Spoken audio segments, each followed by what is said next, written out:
గురుగారు, అలాగే ఈ వారం కర్కాటక రాశి వారికి ఎలా ఉందంటారు? కర్కాటక రాశి వారికి 3 గ్రహాలు యోగిస్తున్నాయి తల్లి. ఏకాదశంలో గురువు, 3లో కేతువు, చంద్రుడు. దైవబలం సదా ముందుకు నడిపిస్తుంది. ముఖ్య కార్యాల్లో శ్రద్ధ వహించండి. ఆశించిన ఫలితాలు లభిస్తాయి. స్వధర్మాచరణ లక్ష్యాలను పూర్తి చేయిస్తుంది. స్వధర్మాచరణతో మీ లక్ష్యాలను పూర్తి చేయండి.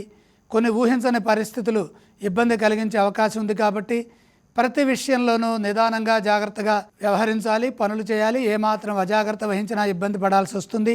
గతానుభవంతో వ్యవహరించండి. ఏది తేలిగ్గా తీసుకోవద్దు. ఆపదల నుంచి బయటపడతారు. మానసిక శక్తి మిమ్మల్ని ముందుకు నడిపిస్తుంది. అనుకున్నది సాధిస్తారు. ఉద్యోగంలో మిశ్రమ ఫలితాలు ఉంటాయి.